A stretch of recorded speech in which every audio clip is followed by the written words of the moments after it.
Hi, everybody. Welcome back to another episode of Real Talk, Real Tips, hosted by the Oklahoma Department of Wildlife Conservation. Today, we're here with Alexis Wiles, a fisheries biologist from our Norman Fish Lab, and we're going to talk some of the most common pond management questions today. So, Alexis, can you kind of tell us who you are, a little bit about yourself, and what you do? Yeah, I am a fisheries biologist out of our Norman lab.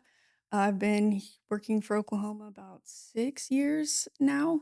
I'm actually on the research side of things right now, and we do a lot of reservoir kind of Mm, related research, mostly with sport fish. sweet. That's cool. It is. Okay, so getting into the pond management side, is there anything you can give advice on for people that are just wanting to know if their pond is like properly balanced? Yeah, so most people, when you think of a balanced pond, the first thing that's going to come to mind is fish. Mhm. And if you're looking at your fish population, you want to see a good range of sizes. So those small, medium, and large. And a medium sized largemouth bass, for example, is going to be 15 to 20 inches. That's a good medium size range. Wow. And then, yeah. Yeah. And then your bluegill, you want to see the same sort of range. Obviously, what a medium bluegill is going to be different than what it is for a largemouth, but it's going to Right. be 7 to 11 inches Mhm. ish. That's crazy. Yeah, A 15-inch bluegill would be kind of insane. right. No, Like, that's pretty. wow. Imagine I the love fight. looking at big blue Right. No, Right. they're They look so funny when They're they're completely like different huge once and they're full puffed up. grown. Yeah. they have little heads and just like Yeah. it's all disproportionate. Look like little dinner That's plates. funny. Yes. Um, do you have any advice on how someone could the general population be able to tell what is in their pond? Most people are going to have access to a fishing rod, and that's going to be your best way to do this. Is Okay. go out there and fish your pond, change up your baits, change up when you're fishing, try to see what you're catching. You're also going to want to start writing that down if you're going to Mm, manage your pond seriously. So you Mhm. want to have a date, a length, a weight, and as a fun little side quest, kind of, you can clip a fin on your fish, and then you'll know if you caught that fish before or not. Oh, that is fun advice. interesting. So I actually was talking with some of the folks from the fish lab a couple weeks ago about a pond that I'm starting to manage. Um, and we talked about, the fin clip. So which fin should someone clip if they're wanting to do that? You're typically gonna clip one of the pelvic fins, and that's on the bottom of the fish. They don't use those as much. It's not as important for, stability, turning, swimming long distances. Um, and it doesn't matter which one you do, Mhm. but try to keep it consistent just so when you're looking at your fish, you have a quick and easy way to tell. Mm. Sweet. So just a nice even cut up close to the body. Yep. Mhm. Yeah. Perfect. You're not calling me about this. Yeah. Well, I'm sorry. I called Doug. I called your boss. Yeah, So fair enough. I just went straight to the man. Fair enough. Sometimes that's just what you got to do. Yeah. Okay, so when you're talking species of fish, because some people want bass ponds, some people want catfish ponds. Is there a good mix for someone that's starting a brand new pond to pick? Yes, we typically recommend largemouth bass, bluegill, and then if you want, channel catfish. And Mhm. that's gonna kind of encompass a good range of fish that you can, your family might enjoy, kids are gonna enjoy, the adults are gonna enjoy. And they're also going to grow well together. Hopefully, you will avoid some problems with stunting. Nice. Perfect. So the next question actually was kind of a part of that. Um, you're talking about stunted fish. Here in Oklahoma, I feel like a lot of the farm ponds that I fish, I go in and I catch, a high number of fish, but all of those fish are between the say 8 and 12-inch range. Mhm. Mhm. Um, so that to me is a pretty obvious determination that like, okay, this pond has too many fish or these fish are stunted. What should someone do if they kind of come to that realization in their pond? Yeah, so that's where the record keeping is going to come into play because we want to know what's kind of driving that stunting. Mhm. So, say you have a traditional bluegill bass pond and you have a lot of small bass, but you have large bluegill. Do you want to make the decision to go ahead and just keep it with a trophy bluegill fishery and be happy with that? Mhm. Or you might have to look at harvesting some of those smaller bass, those medium-sized bass. Mhm. And it might be an aggressive harvest too, where you're pulling out a lot of fish per acre and you're going to wait a year and see what that does. If you have a lot of just medium-sized fish of both species, then we want to make sure that we're not over harvesting large fish from either species. So we want to make sure we're keeping large bluegill and large bass. Mhm. And then we still want to harvest those medium size because we need those big ones. Those are Mhm. important. But we still got to get rid of those medium sized fish. And then lastly, if we're seeing small of everything and it just seems like maybe there's another factor of why we're not getting large fish and they just can't seem to break through that, then it's probably a problem with the pond itself. Because something we haven't talked about yet is ponds can also be balanced with their vegetation and their water quality. So that's where those two factors are going to come into play. And we might need to do a little bit of habitat renovation and then check back in a year and see what the growth looks like. Definitely. Okay, so you're bringing up aquatic vegetation. Is there anything else that like a pond owner should be looking at when it comes to aquatic veg? Yeah, vegetation is important, but it can also become a nuisance. Mm-hmm. So there's different zones to your vegetation as well. That zone around the pond is going to play an important part in keeping your pond healthy. And obviously, it also kind of blocks your path from fishing sometimes. Right. So Yes. finding that balance is important. I think the like recommended amount of coverage is 5 to 25%. That's obviously going to depend on the size of your pond Mhm. because, Mm-hmm. a 1 acre pond at 25% is going to be a Right. nuisance. Yeah. But yeah, it's definitely important. Now, some ponds that have out of control aquatic veg, do you have any tips on how to handle that? Yep, there are three main ways that we can address that, and that's a mechanical removal, a biological control, or a chemical handling of that. And mechanical removal is not always practical. That Mhm. would be something like me going and cutting down cattails, though. That Mm-hmm. might be practical if we're just going to go fish and we need some extra access or Right. something. But typically, we're going to look at a biological control or a chemical control for something. And that's going to fall to grass carp or tilapia, typically love vegetation. Or we're going to look at chemical herbicides. Sweet. Any advice on how someone can pick out which herbicide or chemical they would use for their pond? So, herbicides are plant specific, Mm-hmm. and you're going to want to know what kind of plant you're dealing with first. You can always send us photos. We'll help you ID stuff. Texas A&M Ag Extension Office has a great website that you can go and like look at photos and ID your plant. And then on their website, they also have a management thing Mm-hmm. where you can say, "Yep, this is my plant." You click how to manage, and it'll tell you what herbicides work best on it. Sweet. Yeah, it's a resource. Um, I do kind of want to jump back a little bit. We talked about water quality. So one thing that, we see a lot are really muddy ponds around here. Yeah. And typically you see that because, in my opinion, a lack of vegetation around the edge. Hmm. So we talked about having too much vegetation can be a problem, but also not having enough vegetation. Yep. Can you kind of get into maybe some of the more appropriate vegetation types to go around someone's pond? Yeah. So if you already have vegetation in your pond, you're not going to probably change what is in your pond. It's there Right. for a reason. Mm-hmm. And a lot of what we see are species like pondweed. So that's going to kind of float near the surface, but it's still anchored at the bottom. Mhm. We also see hornwort, which is a kind of like bushier, still surface or still anchored, but it kind of comes up to the surface in like these big kind of bushy clumps, Mm. which is different than the filamentous algae, which might anchor to a rock and it'll come up to the surface in a big mat. Yeah. And Right. like that's what really impedes fishing and makes it difficult. Like, you get it stuck on your hook and kids are always like, eh. Adults are like, eh. Yeah. Nobody likes it.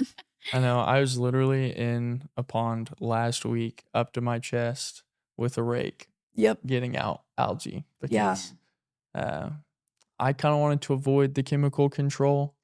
Um, and, we had a clinic the next day, and it was like, how can I quickly, solve this? It's Yep. very hard to mechanically remove. And It It's is. like it just keeps coming. Well, yeah, it's for that instance, yeah, you're gonna fish the next day, like, it's great, but like you said, it'll just come back right away. right. But also avoiding chemical control up front is smart because if you do too much of it at once, you're going to kill off your fish. Yeah. It's gonna cause a dissolved oxygen crash, and then you're starting over, and that's nobody wants that.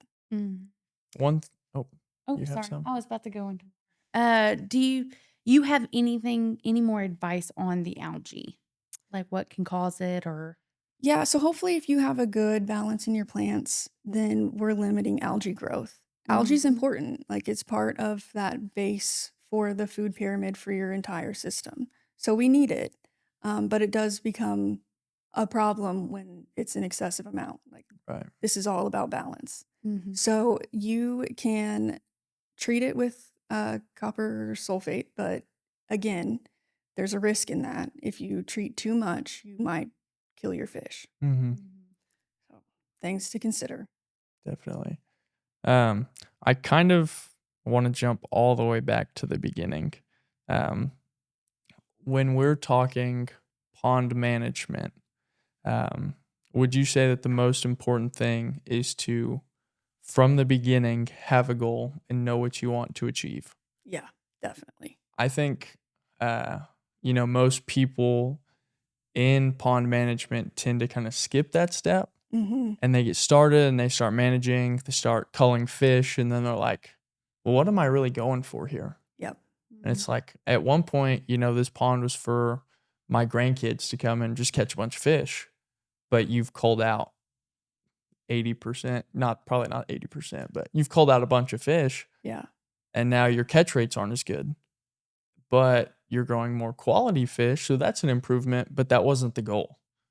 Um, So I think it's important for everybody to realize that when you start managing your pond, come up with your goal and then go from there. Mm-hmm. Definitely. And our website at wildlifedepartment.com has a ton of resources based on how you want to manage. So whether you're wanting a trophy bluegill pond, a trophy bass pond, anything like that, we've got tons of great resources. And people can always reach out to their local biologist and they will offer advice. Yep. Yeah, definitely. Yep.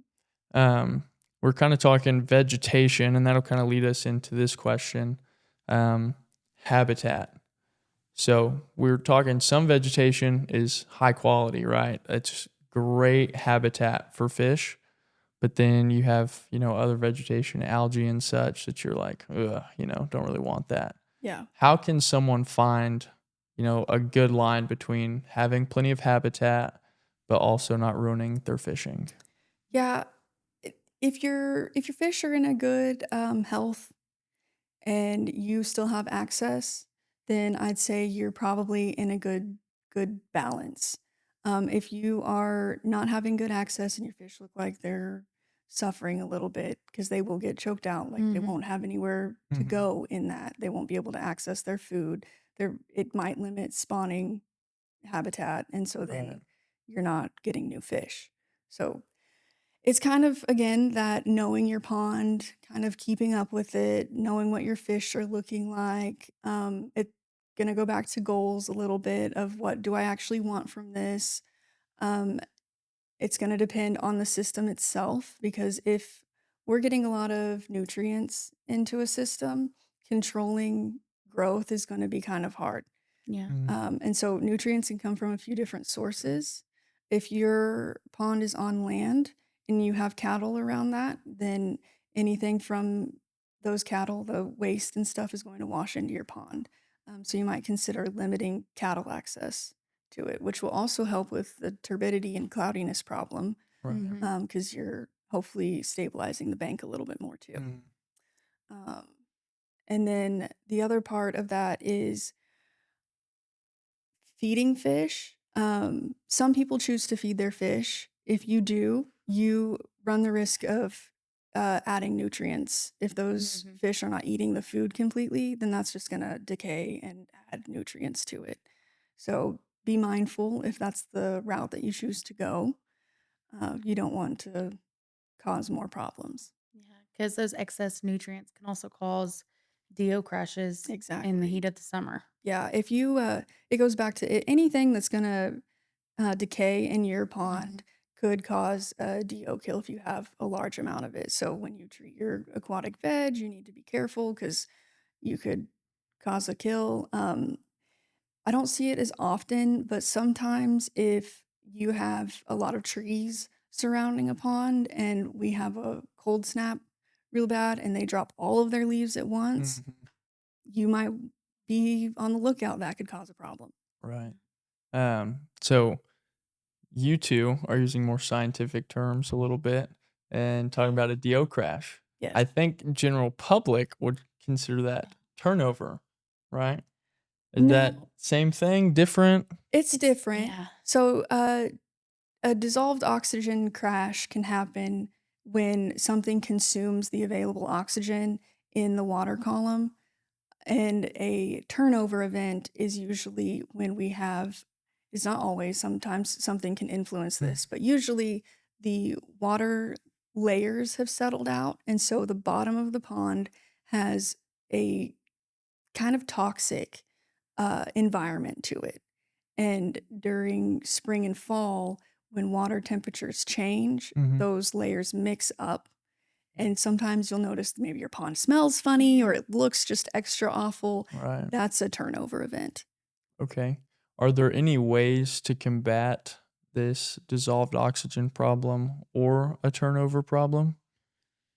Yes, they are going to cost you a bit Mhm. of money, but aerators are the most effective ways to do that. Gotcha. And obviously, if you have a large pond, aeration will not impact your entire pond, but Mhm. it may give your fish kind of a oasis where they can breathe some cleaner, healthier water. Awesome. Yeah. Sweet. You kind of talked about supplemental food just a second ago. Um, is there anything that's preferred for just a general pond or a startup pond? Um, I've got folks that ask me all the time, like, hey, I've had this pond for a while, but I added some new fish into it.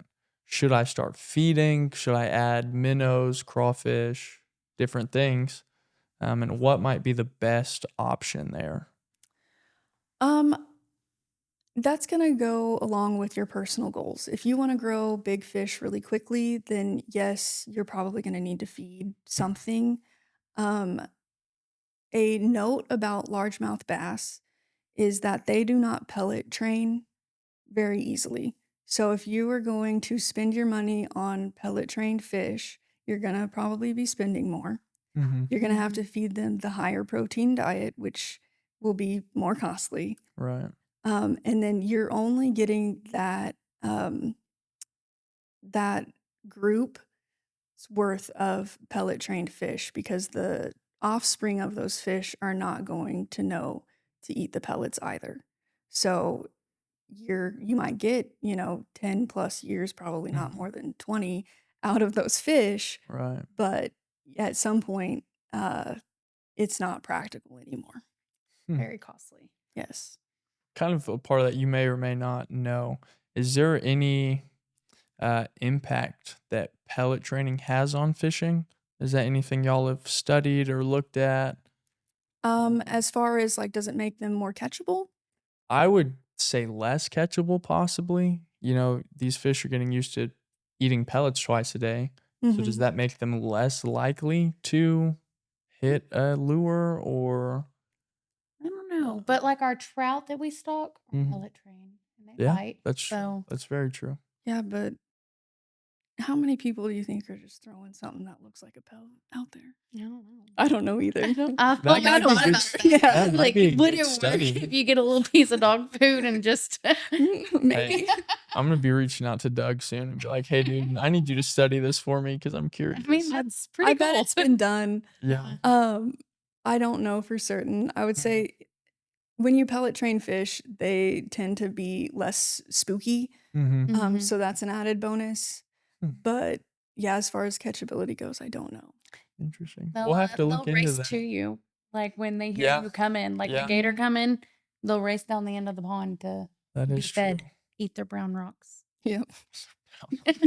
Tasty brown rocks. There you go. Hey, whatever works. High protein. Exactly. You think a gym bro would start eating like, Yes. fish food? I'm just not a 'cause of the gym bro, and protein I would content? eat if they made like a pellet food that was just like, here's all the nutritional value you need. I would eat that. I'd be like, thank you for making this easy. I mean, no You more, don't have to no more cook ever cooking, again. Exactly. no meal prep. You're just like, dude, the ultimate pellet. Thank like, you. Just have Yes. somebody throw it at you too, just like the There you fish gets. Like, okay. So, Gosh. what is the timeline for a pond to really become productive once someone starts managing it, like a brand new pond?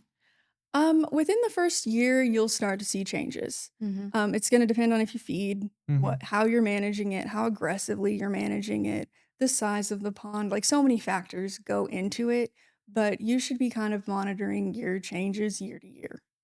Okay. And I know we've talked a lot about like the different fish that can go into it, Mhm. but do you have any advice or tips for pond owners that are looking to get fish to stock a new pond? Yeah, we have a program for that. So if you can show us that your pond is new, doesn't have any fish in it, then we will assist you with stocking your pond with bluegill bass and channel catfish. Channel cats. Yep. Yeah. And it's twice a year. So Yeah. June and September. Information for that program's on the Yeah. website. So Yes. just head over to wildlifedepartment.com, look at our farm stocking program, Mhm. and yeah, you'll find that there. If you have a pond that's already got fish in it, can't really help you out there, but there are a ton of private hatcheries Mhm. across the state that honestly Yes. would love the business. We want to support those guys and gals too. Yep. If you want to get fish from one of those, the Department of Ag keeps a list of certified hatcheries. Perfect. Well, there we go. Now, what is something to be wary about though if you already have fish in your pond and you're wanting to put more fish in the pond? You might be just feeding those fish that are already in the pond. If you are not getting large enough fish, then you just gave them a nice fish stick snack, which was kind of costly on your budget. Right, you just dropped $1,000 on supplemental food that Yeah. you're like, wow. Yeah. Gosh, I just had a really good question and I lost it. Oh man, I hate That's when the that worst. happens. Okay.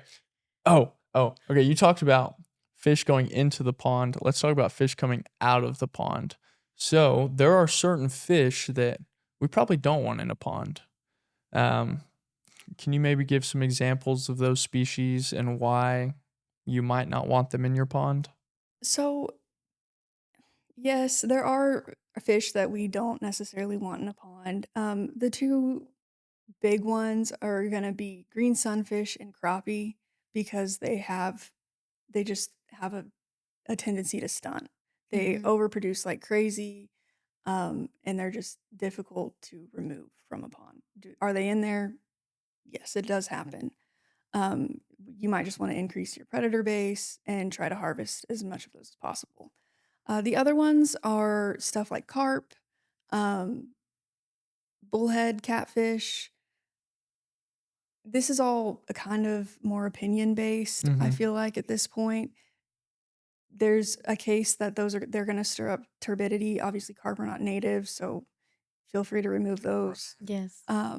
But they're also a fun fishing opportunity depending Yeah. on what your goals are.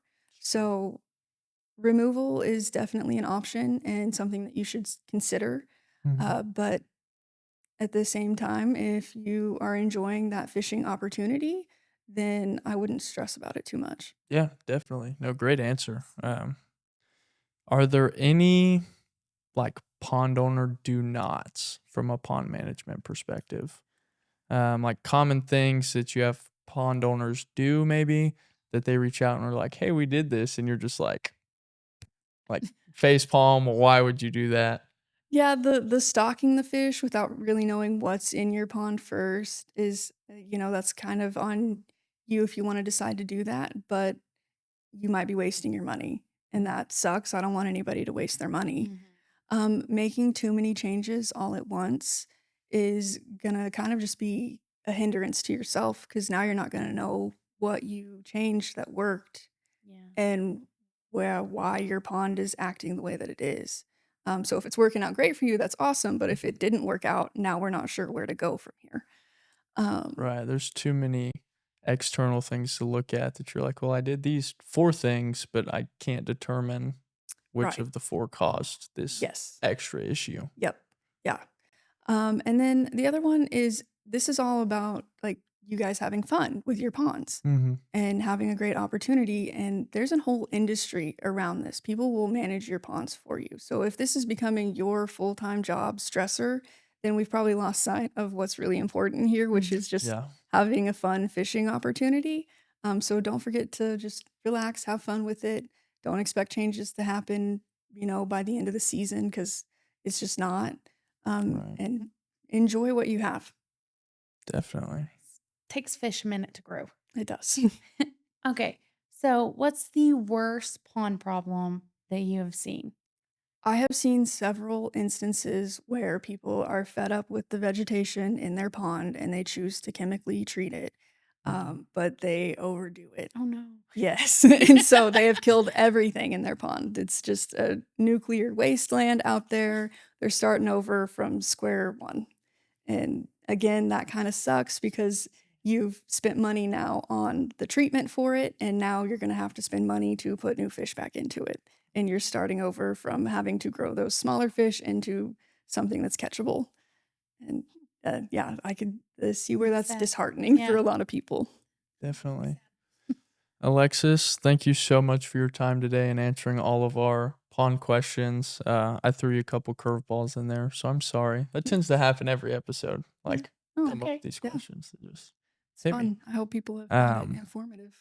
yeah, Thanks. no, definitely. I think it was great. Guys, if you have any more questions, feel free to reach out to us. We'll be more than happy to answer your pond management questions. Thanks for joining us again on this episode of Real Talk, Real Tips. Be sure to like, subscribe, hit the bell so you don't miss an episode, and we'll see you next time.